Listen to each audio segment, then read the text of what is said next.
네, 오늘도 하나님 앞에 주님 전에 나와 예배드리는 우리 성도님들 심령마다 주님의 은혜가 평강이 넘치시기를 축복합니다.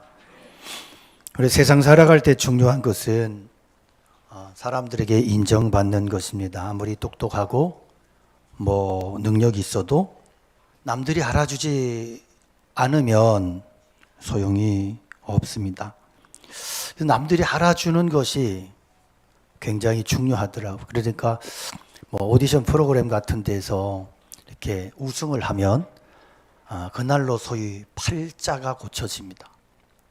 무명에서 유명한 어떤 셀럽이 되면 가는 곳마다 인산인해를 이루고 그냥 두세 시간 노래만 불러주면 2, 3천만 원 수입이 생기고 누구는 1년 벌어도 2, 3천만 원 못 버는 사람이 많은데 두세 시간 노래만 해도 2, 3천 원을 벌고 인기가 대단하고 가는 곳마다 사람들이 알아주고 이런 대단한 일들이 일어납니다.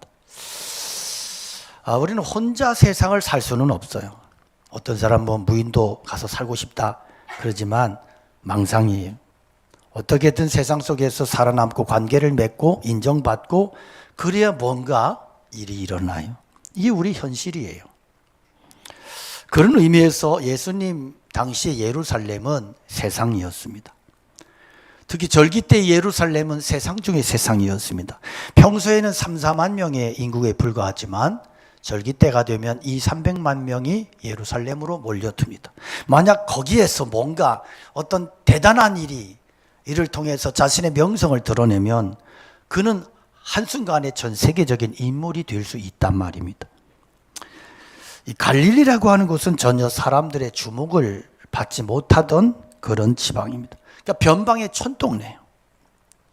그래서 뭔 일이 일어나든 사람들의 관심 바뀐 거예요. 지금이야 인터넷 SNS가 발달을 해서 변방에서 일어난 일도 다 알게 되지만 고대에는 그렇지 않았잖아요. 그러니까 예수님께서 갈릴리 동네에서 뭔가 이렇게 아무리 훌륭한 일을 해도 소문이 별로 안 나는, 남들이 알아주지 않는 거예요. 그러니까 예수님이 가지신 이 아우라, 이 능력과 갈릴리는 전혀 어울리지 않는 거예요. 그러니까 사람들이 볼 때 예수님은 갈릴리에서 행동하면 안 돼. 거기는 예수님의 무대가, 예수님이 활동하시기에는 형편없는 무대야. 그러니까 예수님 아우들이 볼 때 적어도 예수님은 예루살렘 정도 되는 무대여야 어울리는 인물인 거예요.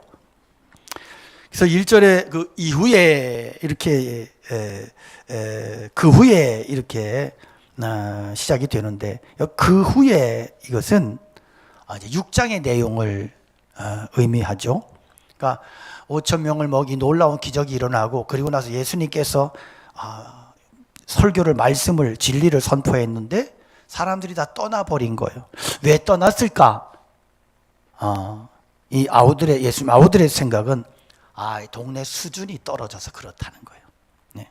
그래서 제가 아는 고향 선배 중에 한 분이, 그분은 그렇게 이렇게 실력도 없는 그런 선배였는데 시골에서 목회하다가 갑자기 인천 쪽에 와서 개척한다고. 왜 그러냐니까 자기는 시골이 수준이 안 맞는다는 거야. 그래서 인천에 와서 개척했다가 망했습니다. 그러니까 자기 스스로 잘 모르는 거예요. 그러니까 이 예수님 아우들의 이야기는 뭐냐 하면 동네 수준이 너무 낮아서 이런 현상이 일어나니까 예루살렘 정도 가면 예수님 뜬다는 거예요. 그래서 이제 4절의 얘기가 그거잖아요. 이 일을 행하려면 자신을 세상에 나타내라. 예루살렘 초막절이 됐어. 그러니까 초막절에 올라가서 예루살렘에 가서 한번 터뜨리면 예수님은 그냥 한 방에 뜬다.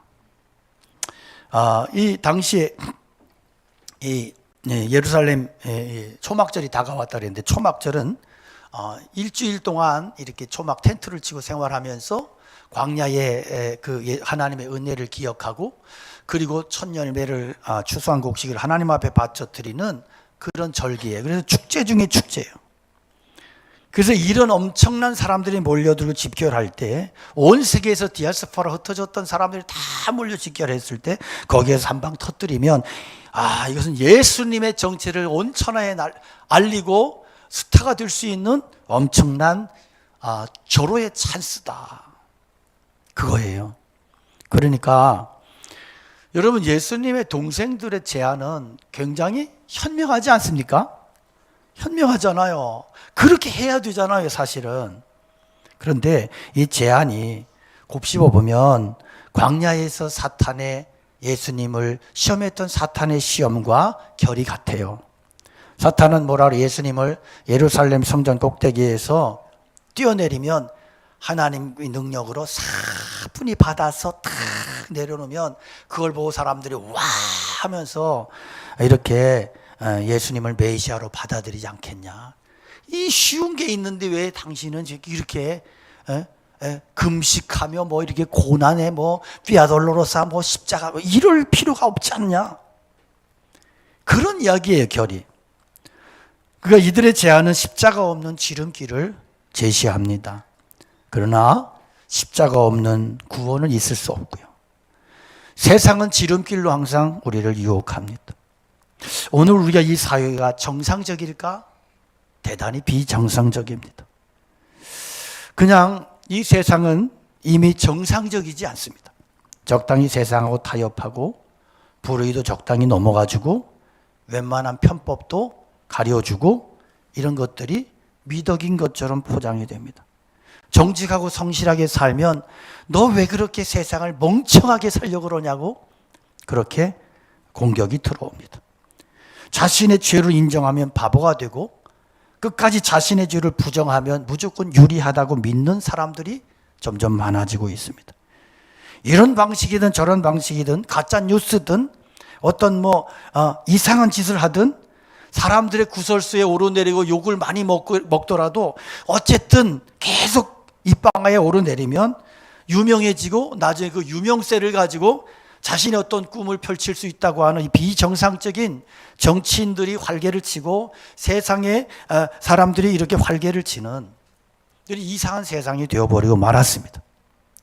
지금 예수님 동생들이 하는 말이 그거죠. 갈릴리에서 정직하게 이루고 있으면 아무것도 되지 않는다. 출세하려면 예루살렘에 올라가서 어떤 대단한 퍼포먼스를 통해서 당신의 존재 가치와 이름을 드러내야 된다는 거지. 그러니까 이렇게 하는 게 훨씬 갈릴리에서 수백 번 이렇게 기적을 행하는 것보다 예루살렘 그 중앙 무대에서 금방 제대로 터뜨려 버리면 끝난다는 거지. 여기에 대해서요, 사도 요한이 성경을 기록하면서 흥미있는 주석을 다는데 얘는 그 형제들까지도 예수를 믿지 아니함 일러라 그랬습니다. 자, 예수님의 주변을 떠난 사람들이 왜 예수님 떠났어요? 예수님을 믿지 않아서 떠났어요. 지금 이 예수님의 동생들의 제안에 대해서 사도 요한은 그놈이다 동일하다는 거예요. 이들 역시도 예수님을 믿지 않으니까 이런 이야기 한다는 거예요. 이건 불신앙이라는 거예요. 신앙이라면 이런 얘기하면 안 된다는 것입니다. 여러분, 사실 이들의 이야기처럼 우리의 귀에 찰떡으로 들리는 말이 어디 있어요, 성경에? 그렇잖아요. 이들의 이야기가 너무 사리에 맞잖아요. 그렇지 않습니까? 그렇게 하면 끝나는 건데 그렇게 귀한 말씀과 능력을 가지고 계시면서 이 갈릴리 촌동네에서 이렇게 고생하고 개고생하고 이럴 까닭이 넓은 곳에 가서 대단한 곳에 가면 사람도 많고 똑똑한 사람은 이 똑똑한 사람을 모아가지고 훈련도 시키고 이렇게 어떤 퍼포먼스를 하고 막 그렇게 끌고 나가버리면 일이 잘 되지 않겠느냐. 설득력이 있잖아요. 대단히 합리적인 이야기 아닙니까? 여러분, 성공이 곧 하나님의 영광이라면서요. 뭘 하더라도 드러나고 막 이렇게 인기를 누리게 하나님의 영광이라면서요. 그러려고 하면 지지세로 키워야 되고, 그러려고 하면 유명해져야 되고, 그래야 되는 거 아닙니까? 그런데 사도 요한은 성령의 감동으로 성경을 기록하며 말씀하기를 이것은 불신앙의 사고방식, 불신앙의 세계관에서 나온 이야기라는 거예요. 이것이 불신앙이라는 거예요. 그러면 왜 이야기를 기록했을까? 그것은 우리들의 생각과 예수님의 생각이 너무 다르다는 거예요. 이것을 성경이 지적하는 거예요. 그래서 신앙은 예수님의 생각이 되고 예수님의 생각, 예수님처럼 살아가는 것이 신앙인데 지금 너희들은 완전히 다른 딴 세계에 머물러서 엉뚱한 소리 하고 있다. 이게 오늘 우리들의 신앙의 모습일 수 있다는 거죠. 그러면서 예수님께서 뭘 이야기하냐면 때를 이야기해요. 때. 내 때는 아직 이르지 아니하였거니와 너희의 때는 늘 준비되어 있다. 당신의 때와 너희들의 때를 구분하세요. 예수님 말씀하신 당신의 때는 예수님을 이 땅에 보내신 하나님의 뜻이 온전히 드러나는 그 시기, 그 때를 말합니다. 우리는 아직 예수님 말씀이 잘 이해가 안 돼요. 지금 사람들의 생각은 예수님이 움직이실 찬스예요. 예수님 움직이셔야 돼. 그런데 예수님은 아니대요. 당신의 때는 따로 있대요. 그러면서 10절에 보면 오늘 보면 이어지는 내용을 보면 예수님의 행동을 기록하고 있는데 그 형제들이 명절에 올라간 후에 자기도 올라가시되 나타내지 않고 은밀히 가시니라 그랬어요. 올라가긴 올라가셨어. 그런데 몰래 가셨어. 이들의 의도와 달라요. 이들은 막 드러내서 막 대자보를 붙이고 막 광고를 하고 막 이렇게 홍보를 하고 그러고 와서 막 그래서 그분이다. 가가 이래가지고 막 이래 대단한 것을 이루어야 되는데 예수님은 전혀 소문 안 내고 몰래 은밀히 예루살렘으로 어떻게 보면 정탐꾼처럼 그렇게 들어가시는 거예요. 은둔주의자처럼 보여질 수 있어요. 아마 예수님 동생들의 생각도 그랬던 것 같아요. 왜 훌륭한 사람들 중에는 이렇게 그런 분들 있잖아요. 선비. 그래서 한적한 곳에 가서 혼자 살면서 음유시인 이러고 이렇게 붓굿이 쓰면서 평생을 보내고 이런 사람들이 있지 않습니까? 그러나 예수님은 이런 은둔주의자가 아니에요. 오히려 예수님의 관심은 온통 세상입니다. 하나님이 세상을 이처럼 사랑하사. 예수님의 관심은 세상이야. 그런데 세상을 사랑하시는 예수님의 생각과 우리들의 생각이 너무 다른 거예요. 우린 세상 벗어날 수 없습니다. 왜? 이 세상에 필요한 게 다 있기 때문에. 그래서 어떤 분들은 전원생활 한다고 내려갔다가 얼마 못 견디고 다시 올라옵니다. 왜냐하면 어차피 세상을 살아가야 되는데 너무 불편하거든. 또 세상 속에 살아야 세상이 썩고 악한 줄 알지만 세상 속에 살아야 그 속에서 인정받아야 살아남을 수 있고 생활할 수가 있어요. 불교 얘기해서 죄송하지만 불교 절도 세상이에요. 속세를 떠나 어떻게 세상을 떠납니까? 세상 떠나면 뭐예요? 세상을 떠났어 그 사람 죽은 거잖아요. 세상에 있는 거야. 지리적으로만 격리되고 복장만 다를 뿐이지 거기도 세상이요. 세상 떠나면 죽는 거예요. 그래서 이 세상에서 성공하고 싶다면 사람들 앞에 인정받아야 되고 그러면 즉시로 부와 인기를 명예를 누릴 수가 있어요. 예수님의 관심은 세상이지만 그러나 예수님께서 이 세상에 관심을 가지시는 것은 예수님에게 필요한 것이 이 세상에 있기 때문이 아니고 예수님께서 이 세상 관심을 가지시는 이유는 이 세상을 구원하시고 이 세상을 변화시키시기 위한 거예요. 그리고 이것이 오늘 우리가 세상에 존재하는 이유라고 말씀하시는 거예요. 세상이 너희를 미워하지 아니하되 나를 미워하나니 이는 내가 세상의 일을 악하다고 증언함이라. 예수님 보실 때 당시의 초막절은 자체가 세상이요. 형식만 예배였지 절작의 인간 중심, 유대인 중심, 자기들 중심이야. 하나님은 없어.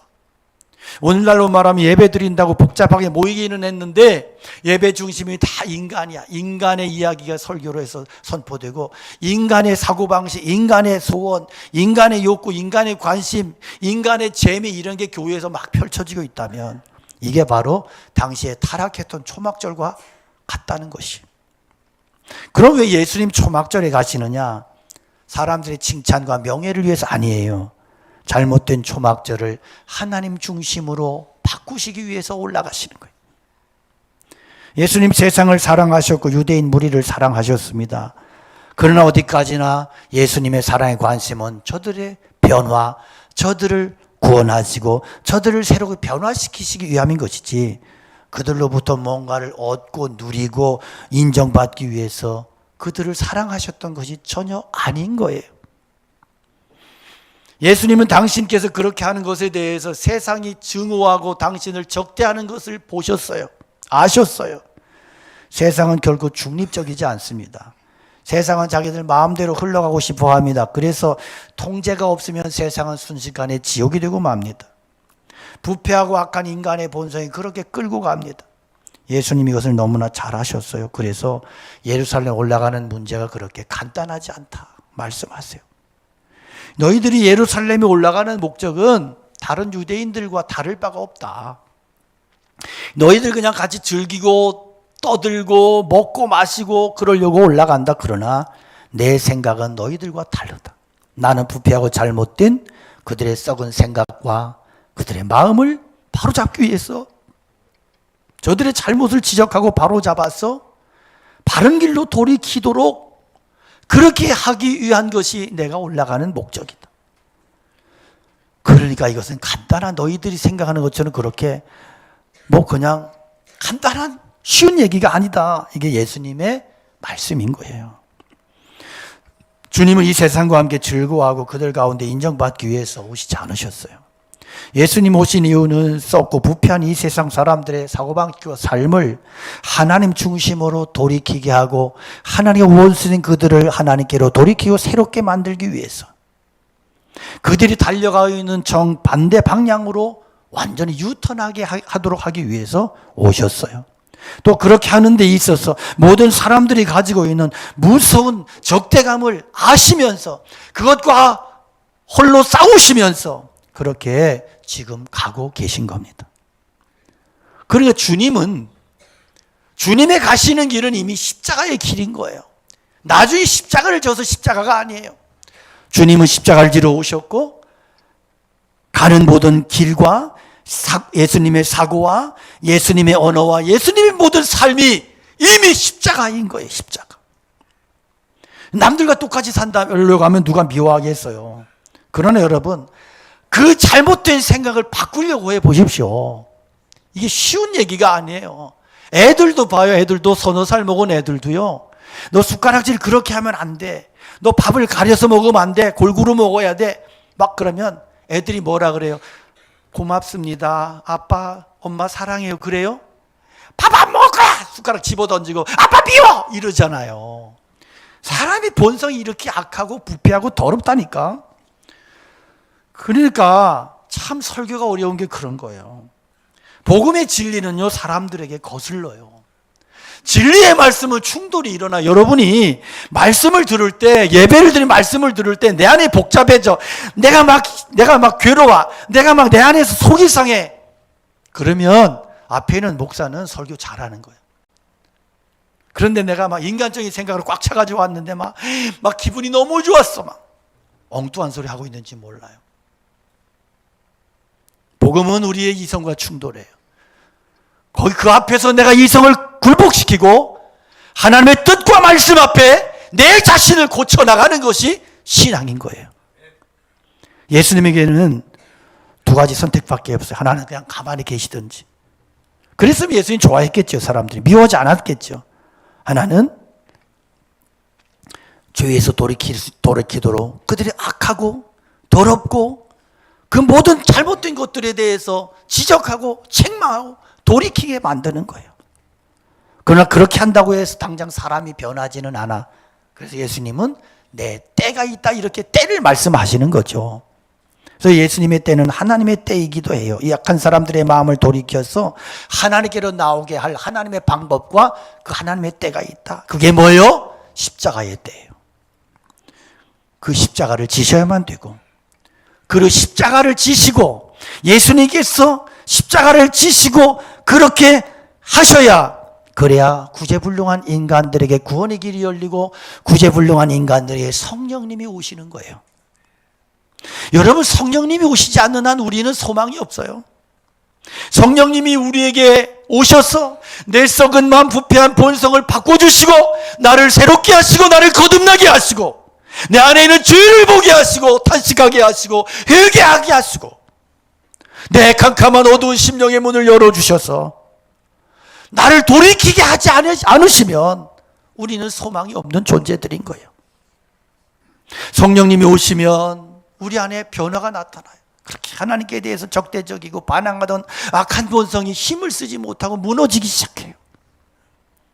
그리고 악한 본성에 대해서 성령님은 우리 안에 탄식하게 하시고 혐오감을 느끼게 하세요.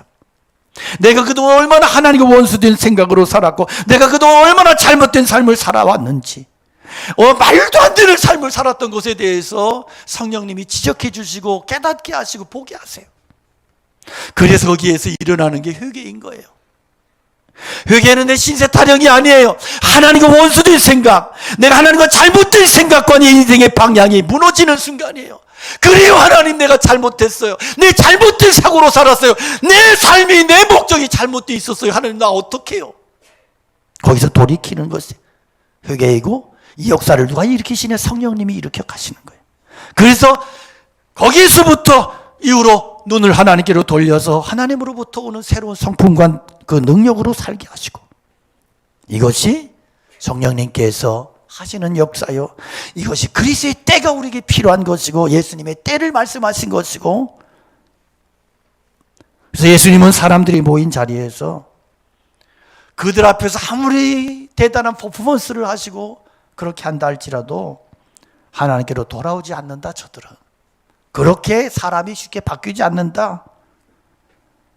그리고 이런 것들은 그렇게 한다, 하나님께 돌아오는데 아무런 도움이 되지 않는다. 오병이어가 도움이 됐습니까? 도움 안 됐잖아요. 다 떠났잖아요. 문제는 성령님이 오셔야 된다. 할렐루야.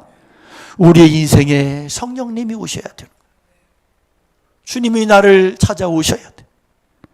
그래서 내 심령의 밭을 갈아엎지 않는 한 소용이 없다. 이것을 주님은 너무나 잘 알고 계셨습니다.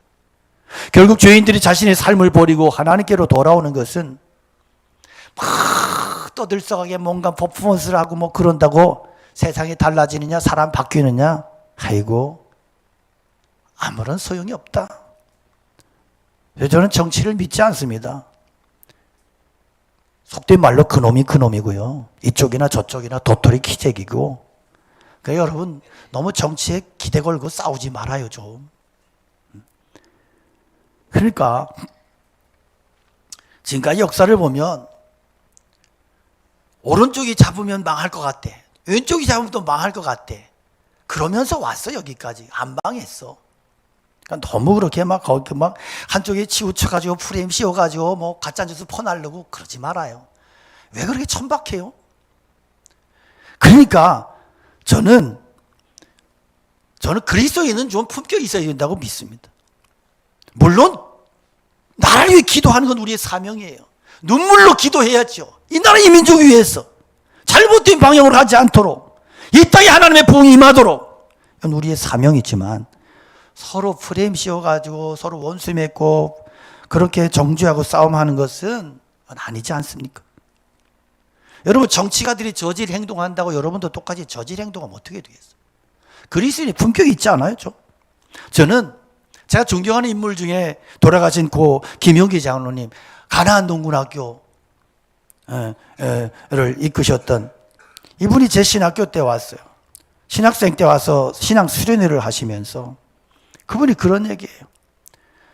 대한민국 안 망한다. 워낙 고인, 연세가 높으시고 그러니까 말도 이렇게 반말 비슷하게 하세요. 그분. 대한민국 안 망한다. 왜 안 망하냐고 물어봐라. 신학생들이 왜요? 그러니까 내가 기도하니까. 그런데 그게 농담으로 들리지 않았어요. 소름이 돋았어요. 실제로 그분은 하루에 아침, 점심, 저녁 1시간씩 조국 대한민국이 기도하고 그 양반의 기도실에 들어가면 조국이여 안심하라.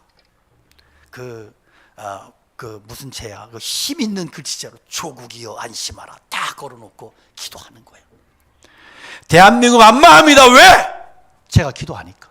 여러분, 이런 믿음의 사람들 되시기를 축복합니다. 이런 신앙의 영성의 사람들 되시기를 축복합니다. 하나님의 백성은 믿음의 정체성을 분명히 하셔야 되는 거예요. 중요한 것은 이제 세상에서 우리가 어떻게 살아야 되느냐. 중요한 것은 우리의 세상 사는 목적이 세상이 아니라는 거. 바울 사도가 뭐라고 선언합니까? 고백합니까? 오직 우리의 시민권은 어디에 있다? 하늘에 있는지라. 할렐루야. 우리의 시민권이 하늘에 있다면 하늘의 생각과 하늘의 수준과 하늘의 가치관을 가지고 살아야 되는 거잖아요. 거기로부터 구원하는 자 우리 주 예수 그리스도를 기다리며 산다. 그러니까 우리가 이 세상을 사는 목적은 예수님의 그 동생들이 막 그래도 사람들이 막 그렇게 요청했던 것처럼 이 세상 속에서 사람들 앞에서 인기를 누리고 먹고 살고 떵떵거리고 빌딩을 사고 뭐 그렇게 출세를 하고 이런 것이 우리의 목적이 될 수 없다. 이건 목적이 되는 순간에 이것은 우상신앙이 되는 것이고 잘못된 신앙이 되는 것. 오히려 약한 세상을 직시하면서 어떻게 하면 이 약한 세상 속에서 죄를 이기며 약에 빠진 사람들을 하나님께로 인도해낼 수 있을까? 이 예수님의 비전과 예수님의 생각을 품고 살아가는 것이 신앙이란 말이에요. 그렇게 살려고 하면 당연히 세상에 미움을 받는단 말이에요. 성도가 성도답게 사는 것 때문에 세상으로부터 불이익을 당하고 손해를 보고 미움을 당한다면 잘하는 짓이다. 주님 앞에 칭찬받을 짓이다. 주님이 기뻐하시는 행동이다. 그래서 무릇 그리스도 예수 안에서 경건하게 살고자 하는 자는 박해를 받으리라, 핍박을 받으리라. 믿음을 지켜내기 위해서 손해 한 번 본 적이 없고 믿음 지켜내기 위해서 싫은 소리 한 번 들은 기억이 없다면 여러분 다 가짜예요. 우리는 예수 잘못 믿고 있는 거예요. 예수님 산상수훈 팔복의 말씀에서 나로 말미암아 너희를 욕하고 박해하고 거짓으로 너희를 거스러 모든 악한 말을 할 때에는 너희에게 복이 있나니 기뻐하고 즐거워하라. 하늘에서 너희의 상이 큼이라. 너희 전에 있던 선지자들도 이같이 박해를 받았느니라. 여러분, 오늘 내 안에 하나님의 말씀 앞에서 내가 정말로 하나님 앞에서 회개의 심령이 없고 찔림이 없고 정말로 세상을 바라보면서 애통하는 마음이 없다면, 참된 믿음을 향한 거룩한 열정이 없고 내 안에 정말로 거룩에 대한 불만이 없다면, 내가 더 거룩하고 내가 더 죄를 이기며 내가 하나님의 백성으로 살아가야 되는데 그렇게 살지 못할 것에 대해서 내 안에 불만이 없다면 우리는 신앙생활의 위기를 만나고 있는 것입니다. 신앙생활 잘못하고 있는 것입니다. 어떻게 이것이 가능할 수 있느냐? 어떻게 이런 삶을 살아낼 수 있느냐? 이것은 내 힘으로가 아니고 하나님께서 주시는 성품과 성령의 능력으로 가능한 것이라고 하는 것을 말씀하는 것입니다. 성령님이 하신다. 바울 사도가 배운 사람이에요. 가문이 훌륭해요. 그는 대단한 지성인이고 실력이 있었어요. 로마의 시민권도 있었어요. 그것으로 사람들이 변화된 거 없어요. 그런 외적인 조건으로까지 영혼 살릴 수 있었던 게 아니고 오직 성령의 은혜와 능력으로 사역했어요. 그리고 거기에 하나님께서 열매를 채워주셨어요. 그래서 여러분, 오늘 우리가 구할 것이 뭐냐? 성령님의 역사예요. 내가 성령으로 충만해지기를 기도하시고, 성령님의 은혜가 없이는 내가 살아갈 수 없고 믿음을 지켜낼 수 없고, 성령님의 은혜를 거부하고 산다면 나는 죄인으로 불신앙의 삶을 사는 것이고, 그래서 성령님의 은혜를 구하며 매일매일의 삶을 살아갈 수 있기를 축복합니다. 우리의 삶을 돌아보기 원합니다. 내가 그동안 어떤 인생의 목표와 방향을 갖고 살았는가? 그저 세상 속에서 유명해지고 뭔가 누리고 그것이 나의 인생의 목표로 그렇게 살아오지 않았는가? 내가 세상에 대해서 정말로 하나님께 대해서 의에 줄이고 목마른 인생이 아니라 세상에 대해서 줄이고 목마른 인생을 살고 있지는 않았는가? 우리가 세상을 떨치고 살 수는 없지만 그러나 세상에 지배당하면 안 되는 것인데, 세상의 노예가 되면 안 되는 것인데, 내가 오늘날 무엇에 목표를 두고 살고 있는가? 오늘 우리를 주님께서 세상에서 떵떵거리며 살라고 우리를 부르지 않았다는 사실을 기억하시기 바랍니다. 그것을 위해서 예루살렘에 올라가야 된다고 하는 그들의 얘기에 대해서 너희들 틀렸어. 신앙은 그런 게 아니다. 끝까지 십자가를 말씀하셨고 그 십자가를 향하여 가셨던 주님의 그 달려간 그 길이 오늘 우리들이 걸어가야 되는 그 길이고 우리가 감당해야 되는 사명의 길이고 그 길을 걸어갈 때 주님께서 우리의 인생을 보장해 주시고 붙들어 주시고 승리케 하신다는 사실을 기억하며 그렇게 살아갈 수 있기를 축복합니다. 우리가 이 세상에 살아갈 수밖에 없지만 그러나 목적이 세상이 우리의 목적이 되는 순간 주님과 우리의 관계는 끝나버리는 것인 것 기억하시고 하늘의 시민권, 십자가의 전달자 그렇게 세상에 역행하심으로 우리가 어떻게 세상을 살아가야 될지를 보여주신 예수 그리스도 우리가 그분을 구주로 인정한다면 그분이 나의 그리스도가 되신다면 우리도 기꺼이 그분의 뒤를 따라 믿음의 길을 걸어갈 수 있는 믿음의 종들이 성도들이 다 되시기를 주님의 이름으로 간절히 축원합니다. 축복합니다. 우리 함께 찬양 올려드리겠습니다.